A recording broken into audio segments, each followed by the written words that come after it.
Welcome friends. পাশে যিনি বসে আছেন তাকে অনেকেই চেনেন, যারা নতুন সাবস্ক্রাইবার তাদের জন্য আরেকবার পরিচয় করিয়ে দেব আজকের এই ভিডিওতে। শুরুতেই বলি যে 5 বছর আগের ট্যাক্সের ব্যাপার আর বর্তমান দিনের কি ট্যাক্সের ব্যাপার রয়েছে বা ইনকাম ট্যাক্স কীরকম রয়েছে সেটা জানবো আজকের এই ভিডিওতে। তাই বলার অপেক্ষা রাখে না, যিনি আমার পাশে রয়েছেন তিনি অবশ্যই একজন ইনকাম ট্যাক্স রিলেটেড কাজ করেন বা ইনকাম ট্যাক্স রিলেটেড বিশেষজ্ঞ। তো তাকে দিয়েই আমরা জানবো আজকের এই ভিডিওতে খুঁটিনাটি। তাই সময় নষ্ট না করে চলুন মূল ভিডিওটাতে এবার ঝাঁপিয়ে পড়ি।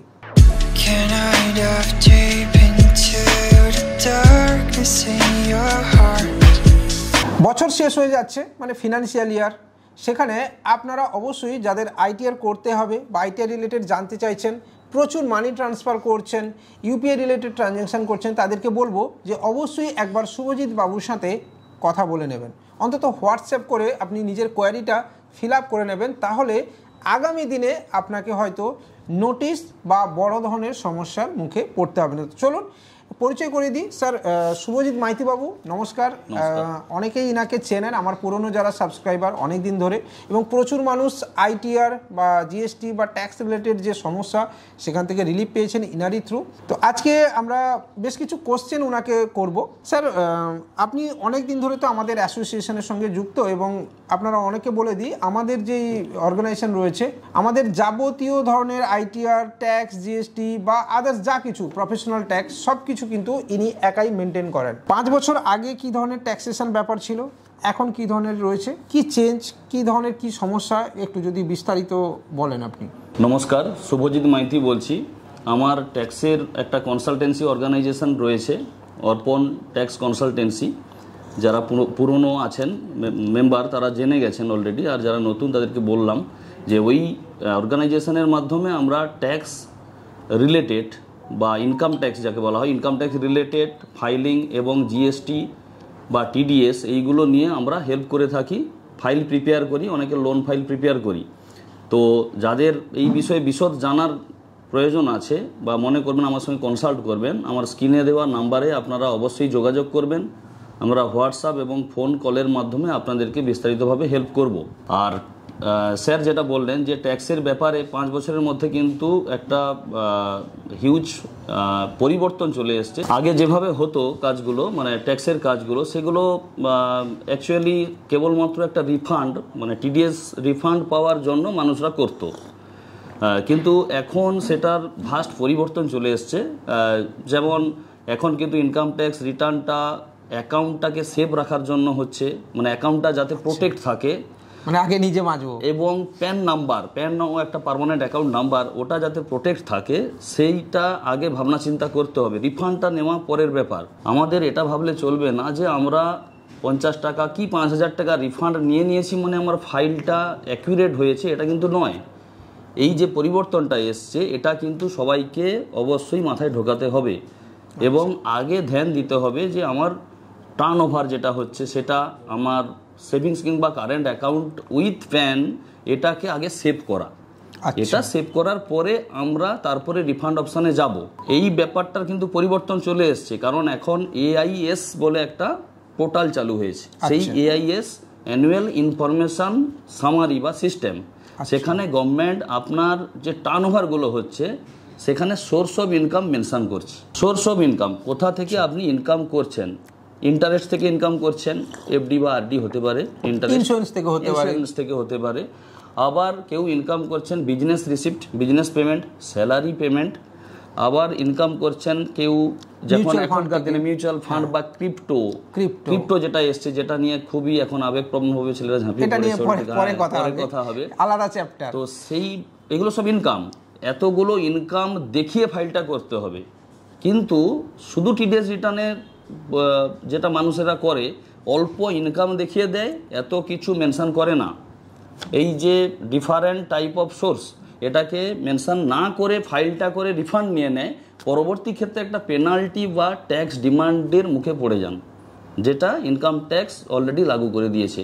যে আপনি এখন রিফান্ড নিয়েছেন তার মানে সেভ নয়, 2 মাস পরে আপনার নোটিশ আসবে, ওই রিফান্ডটাকে মানে লায়াবিলিটি হিসাবে আপনার কাছে আপনি দায়বদ্ধ ট্যাক্সটা দেওয়ার জন্য। আপনাকে নোটিশ পাঠিয়ে দেওয়া হবে। শুধু নোটিশটা একটা কাগজ নয়, ওটায় বহু ঝুঁকি আছে। আপনাকে কোর্টে যেতে হতে পারে, আপনাকে ওর আরও ডবল টাকা আপনার অ্যাকাউন্ট থেকে কেটে নেওয়ার মতো ক্ষমতা ইনকাম ট্যাক্সের আছে। অতএব আপনাদের কাছে যেটা বিনীত আবেদন সেটা যে আপনারা আগে নিজের ফাইল, নিজের প্যান এবং অ্যাকাউন্ট তার ট্রানজাকশানগুলোকে আগে নথিভুক্ত করুন।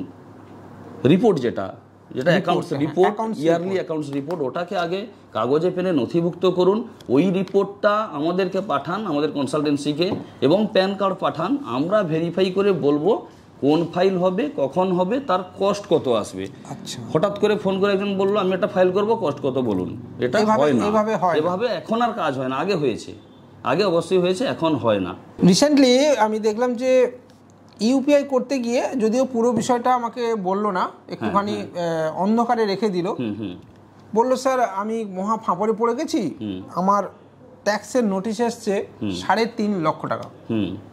তো আমি জানি না কতটুকু আমাকে সত্যি বললো মিথ্যে বললো, তো এটার বিষয়ে আপনি যদি কিছু বলেন। ট্যাক্সের নোটিশ আপাতত অনেকগুলো কারণে আসতে পারে। আমি 3টে যেটা মেন কজ থাকে ট্যাক্স নোটিশের সেটা বলতে চাইছি। স্যারের কথা অনুযায়ী ওনার যেহেতু একটা ডিমান্ড এসছে, একটা অ্যামাউন্ট বললেন, ভলিউম বিশাল অ্যামাউন্ট, 3.5 লক্ষ টাকা জমা দিতে হবে, তাহলে ওইটা জমা দিতে হবে। এই নোটিশ মানে ওনার ট্যাক্সের ফর্মের কোনো ভুল নয়। ফর্মের ভুল থাকলে একটা নোটিশ আসে, ওর ফর্মটাকে কারেকশন করিয়ে আবার যদি ফিল আপ করা হয়, যাকে রেকটিফিকেশন বলা হয়, ওটা করলে আপনি সেফ হয়ে যাবেন। ইনকাম ট্যাক্সে একটা রিভাইজ রিটার্ন করাতে হয় আমাদের ইনকাম ট্যাক্সের ল্যাঙ্গুয়েজে। কিন্তু স্যার যেটা বলছেন যে আমার একটা ডিমান্ড, একটা মানি ডিমান্ড করছে, তার মানে ওই মানিটা তাহলে গভর্নমেন্টের কাছে পেয়েবল ছিল, আপনি লায়াবল ছিলেন ওটা পেমেন্ট করতে, কিন্তু আপনি কোনো একটা কনসালটেন্সিকে দিয়ে বা অ্যাডভোকেট বা সিএকে দিয়ে আপনি ওটাকে রিফান্ড করিয়েছেন কোনো কারণে। এই যে ক্রিপ্টোর সব টাকা কিন্তু রিফান্ড হয় না, কিছুটা পে করতে হয়। উনি হয়তো করেননি, পুরোটাই রিফান্ড করেছেন, সিস্টেম থেকে রিফান্ড হয়ে গেছে। কোনো মানুষ তো রিফান্ড করে না, সিস্টেম ভাবে বা এআই থ্রু এটা হয়ে যায়। পরে যখন একটা এক্সিকিউটিভ অফিসার যখন ফিজিক্যালি ভেরিফাই করেছেন ওনার ডকুমেন্টগুলো, তখনই ওনারা নোটিশ পাঠিয়েছেন। এটা পুরোপুরি অ্যাসেসমেন্ট না করে কোনো কমেন্ট করা যায় না যে এটা করে দিন ঠিক হয়ে যাবে।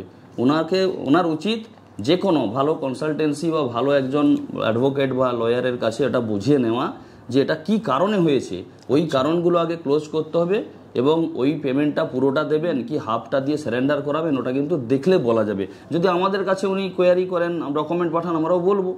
হ্যাঁ, শুধু একটা কোশ্চেন করে বসে থাকলে হবে না। এখন প্রচুর মানুষ ইউপিআই ট্রান্সফার করছেন, মানে তার পার্সোনাল ইউপিআইটাকে কিন্তু এখন বিজনেস পারপাস ব্যবহার করছেন। তো এই বিষয়ে তাদের উদ্দেশ্যে আপনার কি বলা? ইউপিআই ট্রান্সফার খুব ভালো জিনিস, এটা ডিজিটাল ইন্ডিয়ার একটা অঙ্গ, সবাই করছে, আমরাও করছি। কিন্তু যেসব কাস্টমাররা কমপ্লেন করে তাদের অনেকের প্রচুর নেগেটিভ, মানে যেটা প্রবলেম আছে ওনাদের ফার্স্ট প্রবলেম কি, ওনারা 50% কাস্টমার কারেন্ট অ্যাকাউন্ট খোলেনি, আমার কাছে পুরো রেকর্ড আছে। ওনারা খুলবেনই না। কেন খুলবেন না? 5,000 টাকা লাগে কারেন্ট অ্যাকাউন্ট খুলতে, আমি ওটা রাখবো না, প্রয়োজন নেই না। উনি 10,000 টাকা হোল্ড করবেন, পরে 50,000 টাকা ফ্রিজ হয়ে যাবে, ওটা ঠিক আছে, কিন্তু 5,000 টাকা ব্যাংকে রেখে খুলবেন না, ওটা কিন্তু ব্যাংক নিয়ে নেয় না, ওটা একটা fixed minimum average balance maintain করতে হয় ওটা। এবার ওটা আপনি পরে তুলে নিতে পারেন, কিন্তু করবে না। এবার কারেন্ট অ্যাকাউন্ট না করার জন্য ওনাদের থ্রেশহোল্ড লিমিটটা এক্সিট করে যাচ্ছে, সে কারণে কিন্তু অ্যাকাউন্ট ফ্রিজিং হচ্ছে বা ইউপিআই বারিং হচ্ছে। ধরুন আজকের 5,000 ট্রান্সফার করেছে, হয়ে গেছে, আগামীকাল উনি যখন করছেন তখন দেখা যাচ্ছে ওটা ব্লক হয়ে যাচ্ছে, হচ্ছে না। ব্যাংকের ব্রাঞ্চে গিয়ে ওনাকে লিমিট বাড়াতে হচ্ছে, ডকুমেন্ট জমা দিতে হচ্ছে। কিন্তু আমাদের বক্তব্য যে আপনি আগে ডকুমেন্ট প্রিপেয়ার করুন, কারেন্ট অ্যাকাউন্ট খুলুন, বিজনেস কিউআর নিয়ে কাজ করুন, আচ্ছা, তাহলে কিন্তু ওটা চলে যাবে। এবার এটা ফ্রড মানি রিলেটেড নয়, ফ্রড মানির কেসে যদি কেউ পড়ে যান, যেটা মানি হোল্ডিং হয়ে যায়, সেটা কিন্তু আলাদা জিনিস, সেটা আলাদা ব্যাপার। কিন্তু ইউপিআই করতে গিয়ে যে বারিংগুলো হচ্ছে, বাধাগুলো, সেটা কিন্তু হবে না। ইউপিআই তো একটা transfer, account two account transfer হচ্ছে একটা প্ল্যাটফর্মের মধ্য দিয়ে, তো এটা আর হবে না এইরকম। এবার ধরুন আমার সাইবার ক্যাফে আছে, আমার নর্মাল রিসেন্টলি আরও একটা বিষয় আমরা জানতে পারলাম, আমার সাইবার ক্যাফে আছে, ডোমেস্টিক মানি ট্রান্সফার করা উচিত। আমি কি করেছি, ডোমেস্টিক মানি ট্রান্সফার না করে আপনি ট্রান্সফার করতে এসেছেন, আপনার থেকে টাকা নিয়েছি, আমার পার্সোনাল ফোনপে থেকে আমি ট্রান্সফার করে দিয়েছি, 200 টাকা কমিশন নিয়েছি। এবার আইটি ডিপার্টমেন্ট বলছে তুমি যেই ট্রান্সফার করেছো, তোমার এটা পার্সোনাল, ফোনপে তো পার্সোনাল, ফোনপে তো আর বিজনেসের জন্য নয়, এটা তোমার, তো তুমি যে ট্রান্সফার করেছো তুমি ডিটেল দাও, ডিটেলও নেই। এক্ষেত্রে কি সমস্যা বা কি করা উচিত তার যদি বলেন। ফার্স্ট টাইম ওটাকে একটা খেলার ছলে ট্রান্সফার করছি এটা না ভেবে ওনাকে বুঝতে হবে যে এটা একটা বিজনেস করছি। আমার পার্সোনাল থেকে আমি করতেই পারি, আমার তো বিজনেস নেমে প্যান কার্ড নেই না, যে আমি বিজনেস অ্যাকাউন্ট ক্রিয়েট করবো বা আবার এটা নেই, ধরুন আমি পার্সোনালি করতেই পারি, ছোট ব্যবসা করেছি আমি 10,000 20,000 করতে পারি। আপনি আগে যার কাছ থেকে টাকা নিচ্ছেন ওটা বাদ দিয়ে দিন, আপনি যাকে পাঠাচ্ছেন, আপনি নিচ্ছেন মানে কি ক্যাশ নিচ্ছেন, আপনার ক্যাশ বক্সে রাখলেন, আপনার সঙ্গে যাকে পাঠাচ্ছেন তার রিলেশন তৈরি হলো, ফার্স্ট পার্টি সেকেন্ড পার্টি। হ্যাঁ একদম, এটা কিন্তু ভাবতে হবে। যার কাছ থেকে নিচ্ছি তার ডিটেলস নিলাম, যাকে পাঠাচ্ছি তার ডিটেলস নেই, তাহলে আপনি কিন্তু ফেঁসে গেছেন। আপনি কাকে পাঠাচ্ছেন, কি উদ্দেশ্যে পাঠাচ্ছেন, ওই রেকর্ড আগে নিন। ওই পারসন আমাদের ইন্ডিয়ান কিনা তার আধার কার্ড নিয়ে একটা 10 সেকেন্ডের ভিডিও করুন, ওই রেকর্ড জমা রাখুন যে আপনাকে আমার পাঠানো হচ্ছে এই পারপাসে। এবং সবথেকে বড় কথা, যখন আপনি বাইরে কারুর কাছ থেকে পেমেন্ট নিচ্ছেন, পাড়ার কাউকে হেল্প করবেন, টাকাটা দেবেন আর 100 টাকা কমিশন নেবেন, ওটা এর থেকে আরো ক্ষতিকারক। কারণ ওটা যে নিচ্ছেন, আপনার অ্যাকাউন্টে টাকাটা নিচ্ছেন, কোথা থেকে নিচ্ছেন, ব্লাড নেওয়ার মতো, ব্লাডটা নেওয়ার আগে গ্রুপ ভেরিফাই, এটা হচ্ছে দেওয়ার সময় কোনো সমস্যা নেই, আপনি আপনারটা যে খুশি ইউজ করতে পারে। নেওয়ার সময় কিন্তু 100 বার ভেরিফাই করুন যতটা সম্ভব, কারণ ভেরিফাই করলেও আপনার হোল্ড হয়ে যেতে পারে, কিন্তু আপনি তখন একটা সারেন্ডারিং ক্ল্যারিফিকেশন জমা দিতে পারবেন যে দেখুন আমি এইসব ভেরিফাই করে নিয়েছি স্যার, এরপরে এটা হয়েছে, মানে আপনি বেঁচে যাবেন, কেসে লিগ্যালি কোনো কেসে পড়বেন না। হ্যাঁ হ্যাঁ। তো মোটামুটি আমার মনে হয় যে একটা ইনিশিয়াল আইটিআর রিগার্ডিং তথ্য আপনি পেলেন।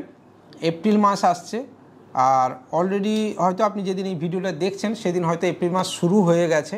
তো আপনার উচিত নিজেকে না লুকিয়ে, কারণ আপনি লুকিয়ে থাকলে কিন্তু আইটিআর ডিপার্টমেন্ট দেখতে পাবে না, এরকমটা নয়, নিজের ইনকামকে না লুকিয়ে, নিজের কাজকে না লুকিয়ে আজকের ডেটে এসে আপনার ইনকাম ট্যাক্স ফাইল করে নেওয়া উচিত। ইনকাম ট্যাক্স ফাইল করলেই ট্যাক্স দিতে হবে এরকমটা তো নয়, না, তো করে নেওয়া উচিত। এবং যারা এইপিএস কাজ করছে বা এইপিএসের সাথে সাথে আরও অনেক কাজ করছে, অনেকে আমাকে প্রশ্ন করেছেন যে আমি ক্যাশ ম্যানেজমেন্ট কিভাবে করব, এরকম অনেক প্রশ্ন রয়েছে, যেটা আমরা নেক্সট ভিডিওতে কথা বলবো। অবশ্যই একটা ভিডিওতে তো সব কিছু সম্ভব নয়। তো পার্সোনালি আপনাকে বলবো যে ইনার সঙ্গে আপনি কাজ করে দেখতে পারেন। 100% ট্রাস্টেবল প্ল্যাটফর্ম রয়েছে, এবং প্রায় 8 থেকে 10 বছর আমার এই যে অর্গানাইজেশন রয়েছে তার পুরো ট্যাক্সেশনের ফাইল ইনি নিজেই দেখেন, এবং আমাদের পুরো কাজের সঙ্গে ইনি নিজেই কিন্তু হ্যান্ডেল করেন, আমাদের যা সিস্টেম মেনটেনেন্স রয়েছে সবই নিজে দেখেন। তো আপনি চাইলে একবার কথা বলে দেখতে পারেন, আপনিও বুঝতে পেরে যাবেন যে তিনি কোন লেভেলে বিলং করেন। আজকের এই ভিডিও এখানেই শেষ করব। শুভজিৎ বাবুকে অসংখ্য ধন্যবাদ আমাদেরকে সময় দেওয়ার জন্য, আমাদের এই অর্গানাইজেশনে সময় দেওয়ার জন্য। দেখা হবে পরের দিন অন্য কোনো ভিডিওতে। লাইক, কমেন্ট, শেয়ার নাইবা বললাম, চাইলে আপনি করে নেবেন। বাই।